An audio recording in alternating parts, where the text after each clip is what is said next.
اعوذ باللہ من الشیطان الرجیم بسم اللہ الرحمن الرحیم اللہ لا الہ الا هو الحی القیوم لا تأخذه سنة ولا نوم له ما في السماوات وما في الارض من ذا الذی یشفع عنده الا بإذنه یعلم ما بین ایدیہم وما خلفهم ولا یحیطون بشیء من علمه الا بما شاء وسع کرسیہ السماوات والارض ولا یعوده حفظهما وهو العلی العظیم۔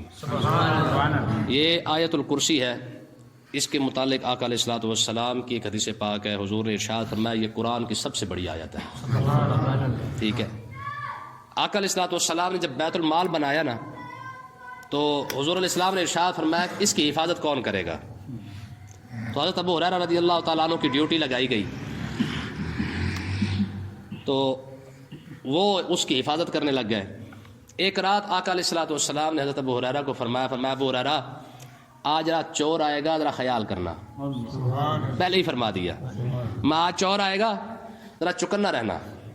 حضرت ابو ہریرہ فرماتے ہیں کہ مجھے پتہ چل گیا تھا کہ آقا علیہ الصلوۃ والسلام نے جب فرما دیا ہے تو پھر ہو کے رہنا ہے، پھر چور نے آنا ہی آنا ہے۔ وہ فرماتے ہیں کہ میں بیٹھا رہا تو پچھلی رات ہوئی تو چور آ گیا، جب وہ چوری کرنے لگا تو میں نے اسے پکڑ بھی لیا۔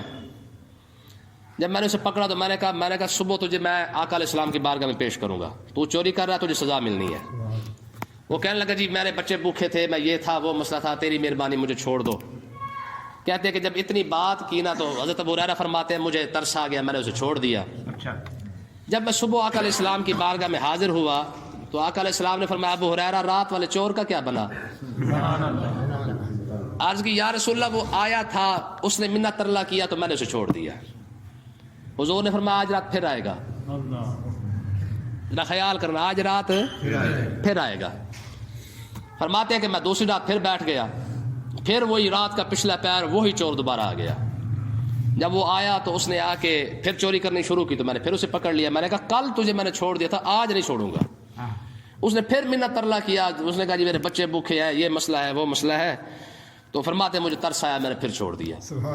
کہ جب صبح آقا علیہ السلام کی بارگاہ میں حاضر ہوا نا تو آقا علیہ السلام نے فرمایا ابو ہریرہ رات والے چور کا کیا بنا؟ عرض کی یا رسول اللہ وہ آیا تو تھا مجھ سے، پھر اس نے ترلا منتیں کی ہے، میں نے اس کو پھر چھوڑ دیا۔ حضور نے فرمایا آج رات پھر آئے گا، آج پھر آئے گا۔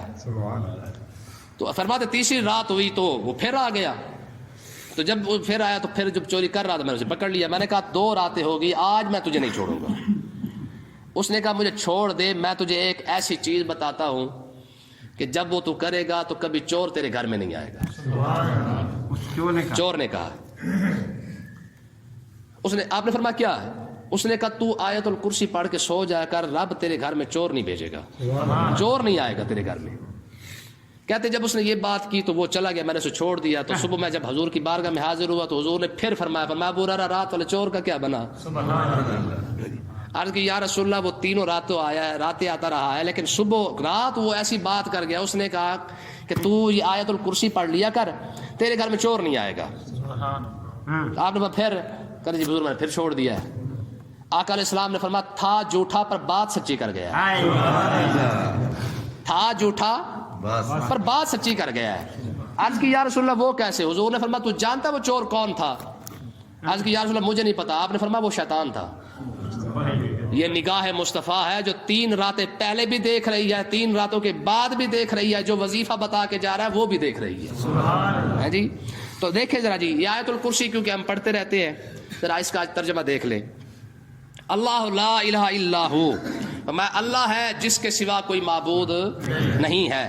الحی القیوم، وہ خود زندہ ہے، القیوم اور دوسروں کو قائم رکھنے والا ہے، اسے کوئی زندہ کرنے والا نہیں ہے، وہ آپ ہے اور آپ ہی رہے گا، وحدہ لا شریک تھا ہے اور رہے گا۔ وہ الحی، وہ خود بخود زندہ ہے، اسے کسی نے زندگی نہیں دی ہے۔ اب باقی جتنی مخلوق ہے القیوم، باقی ساری کی ساری مخلوق کو اس نے زندہ بھی رکھا ہے اور قائم بھی رکھا ہوا ہے۔ لا تاخذہ سنۃ ولا نوم، ذرا اس کی شان دیکھیں، میں نہ اسے اونگ آتی ہے نہ اسے نیند آتی ہے۔ لا تاخذہ سنۃ، اسے اونگ بھی جھٹکا بھی نہیں لگتا، ایک ہوتا ہے بندہ ایسے کر کے جھٹکا کر لے، فرمایا اسے جھٹکا بھی نہیں لگتا، ولا نوم، نہ اسے نیند آتی ہے، لہو ما فی السماوات و ما فی الارض، اس کی دوسری شان یہ ہے جو کچھ بھی آسمانوں کے اندر ہے، جو کچھ زمینوں کے اندر ہے، سارا کا سارا اسی کا ہے، یہ اس کی بادشاہی ہے۔ یہ اس کی دو شانیں بیان کی گئی ہیں، پہلی دو تین شانیں وہ ہے کہ ایک تو اکیلا ہے، دوسری شان کیا ہے کہ وہ خود زندہ ہے، تیسری شان یہ ہے کہ وہ دوسروں کو زندہ کرنے والا ہے، قائم کرنے والا ہے، چوتھی شان یہ ہے کہ اسے اونگ نہیں آتی ہے، پانچویں شان یہ ہے کہ اسے نیند نہیں آتی ہے، چھٹی شان یہ ہے کہ جو کچھ بھی ہے سارا کا سارا اسی کا ہے۔ آگے دیکھیں، فرمایا جب اتنی طاقت والا ہے، اتنی قدرت والا ہے، من ذا الذی یشفع عندہ الا باذنہ، فرمایا کون ہے جو اس کی بارگاہ میں کسی کی سفارش کر سکے؟ ہے کسی کی جرت جو اس کی بارگاہ میں کھڑا ہو سکے، اس کی بارگاہ میں کسی کی سفارش کر کے سکے؟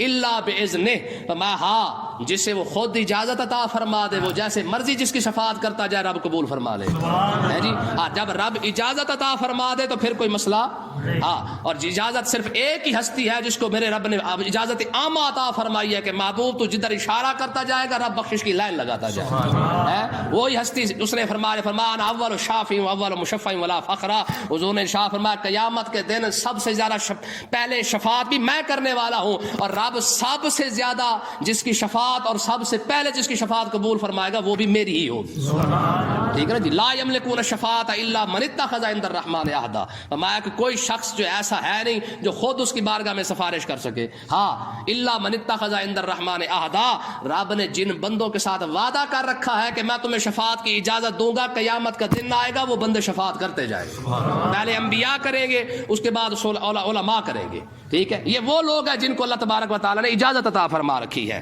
بات سمجھ آ گئی جناب؟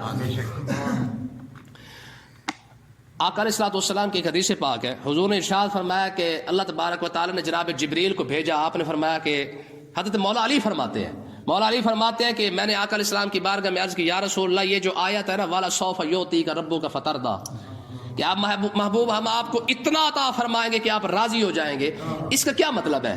آقا علیہ السلام نے ارشاد فرمایا کہ مجھے اللہ تبارک و تعالیٰ نے دو اختیار عطا فرمائے ہیں، کیا کہ محبوب آدھی امت بخشوا لو یہ بھی آپ کی مرضی ہے، شفاعت لے لو یہ بھی آپ کی مرضی ہے، ٹھیک ہے۔ حضرت جبریل یہ حکم لے کے آنے والے ہیں اور حضور کے مشیر بھی ہیں، حضور کے وزیر بھی ہے، حضور نے فرمایا جبریل تو کیا کہتا ہے؟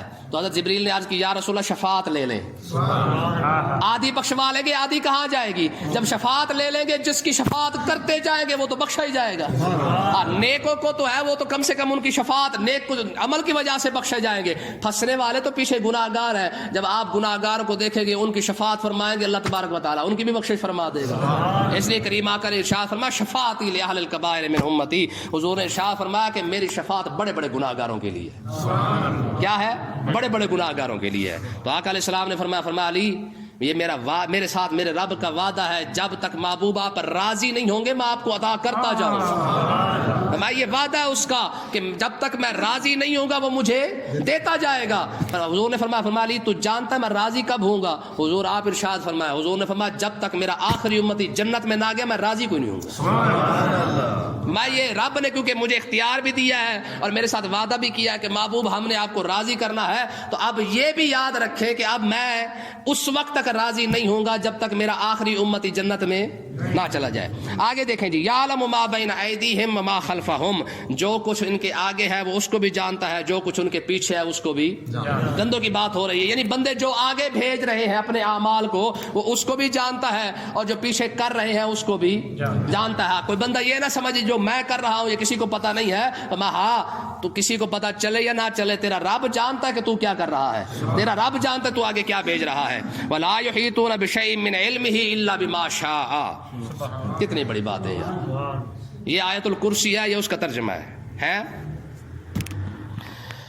اللہ اکبر۔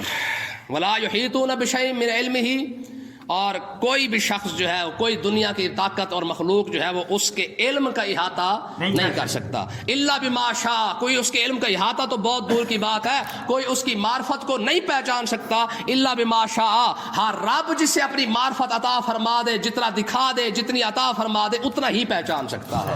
آقا علیہ الصلوۃ والسلام دعا مانگا کرتے تھے اور حضور اپنی عاجزی کا اظہار کرتے کہ میرے مالک ما عرفنا کا حق کا معرفت کا, تیری معرفت کا جس طرح حق ہے ہم تجھے پہچان نہیں سکے ہیں. یہ حضور دعا مانگ رہے ہیں. کیا مانگا؟ ما عبدنا کا حق کا عبادت کا, یا رسول اللہ اے پروردگار جس طرح تیری عبادت کا حق ہے ہم تیری عبادت کا حق ادا نہیں کر سکے, اور ما عرفنا کا حق کا معرفت کا, جس طرح تجھے پہچاننے کا حق ہے ہم تجھے پہچان. یار یہ میرا نبی نہیں پہچان سکا تو پھر دوسرا کون سا بندہ بات کرے گا؟ جی یہ حضور اپنی عاجزی کا اظہار کر رہے ہیں. اور یاد رکھے کہ آقا حضرت امام احمد رضا خان رحمۃ اللہ علیہ نے یہ مسئلہ لکھا ہے, فرمایا رب کے سامنے آقا علیہ الصلوۃ والسلام کا علم اور آقا علیہ السلام کے سامنے پوری مخلوق کے علم کی مثال کیسے ہے. امام احمد رضا خان نے فرمایا پوری مخلوق کا جو علم ہے وہ آقا علیہ السلام کے سامنے ایسے ہے جیسے سمندر کے سامنے قطرہ ہوتا ہے, یا ریت کے تمام ذرات کے سامنے, صحرا کے سامنے جس طرح کہ ریت کا ذرہ ہوتا ہے, اتنا ہی علم اللہ تبارک و تعالیٰ نے تمام مخلوق کو عطا فرمایا ہے, اور سارا کا سارا سمندر جو ہے وہ اللہ تعالیٰ نے اپنے محبوب کو عطا فرمایا ہے. ٹھیک ہے, پھر فرمایا اسی مثال کو آگے لے لو, جتنا علم اللہ تعالیٰ نے اپنے محبوب کو عطا فرمایا ہے, رب کے علم کے سامنے حضور کا علم ایسے ہی ہے جیسے سمندر کے سامنے قطرہ ہوتا ہے. سمجھ آئی کہ نہیں آئی؟ واسع کرسی السماوات والارض, فرمایا کہ اس کی کرسی کی وسعت یہ ہے کہ زمین بھی اسی کے اندر سما جاتی ہے, آسمان بھی اسی کے اندر سما جاتے ہیں. جی ہم سے تو چھوٹی سی زمین نہیں سنبھالی جاتی نا, ہم سمجھتے پتہ نہیں کتنی بڑی ہوگی. فرمایا کہ تم زمین کو چھوڑو, آسمانوں کو چھوڑو, 14 زمینیں اور 14 آسمان یہ ساری کے سارے اکٹھے کر کے تم صرف کرسی کے اندر ڈال دو تو کرسی اس سے بھی زیادہ بہت بڑی ہے. ٹھیک ہے جی, یہ علماء نے باقاعدہ اس کی وضاحت کی ہے. وہ کہتے ہیں زمین آسمان میں ڈالو تو آسمان اس سے بڑا ہے, اور آسمانوں کو اٹھا کے تم جو ہے وہ قلم کے اندر ڈالو, قلم اس سے بڑا ہے, حالانکہ 7 آسمان ہے. ٹھیک ہے, فرمایا کہ پھر 7 زمینوں 7 آسمان قلم کو ساتھ اٹھا کے لوح کے اندر ڈالو, وہ اس سے بڑا ہے. ٹھیک ہے, پھر فرماتے ہیں زمین آسمان لوح قلم کو سب کو اٹھا کے کرسی کے اندر ڈالو, وہ اس کے بڑی ہے. ٹھیک ہے, پھر فرماتے ہیں کہ یہ ساری کائنات کو اٹھا کے عرش کے اندر ڈالو, عرش سب سے زیادہ بڑا ہے. فرمایا پھر تمہارے رب نے کہا ہے اللہ اکبر, رب سب سے بڑا ہے. جی آگے دیکھیں جی, ولا یعود حفظہما, اتنی بڑی کائنات بنا کر اس کی حفاظت کرنے سے وہ تھکتا نہیں ہے. ولا یعود حفظہما, میں اسے اتنی زیادہ حفاظت اسے تھکا نہیں سکتی ہے. وہ ہر شے کا احاطہ بھی کر رہا ہے, ہر شے کی حفاظت بھی کر رہا ہے, لیکن تھکتا نہیں ہے. میں ایک بندہ ایک رات کھڑا ہو جائے, کسی پر ڈیوٹی لگے تو ساری رات نہیں کھڑا ہو سکتا, اسے بھی کرسی چاہیے, اسے سکون بھی چاہیے, وہ کبھی کبھار آگے پیچھے بھی ہو جاتا ہے. میں انسان تو اتنا کمزور ہے, ایک رات ایک گھر کی حفاظت نہیں کر سکتا, وہ اتنی بڑی کائنات کی حفاظت کر رہا ہے. اس کے باوجود ولا یعود, تھکتا نہیں ہے. وہو العلی العظیم, کیوں تھکتا کیوں نہیں ہے؟ وہ بلند بھی ہے, وہ عظیم بھی ہے. وہ بلند بھی ہے, وہ عظیم بھی ہے. اللہ تعالیٰ سمجھنے کی توفیق عطا فرمائے.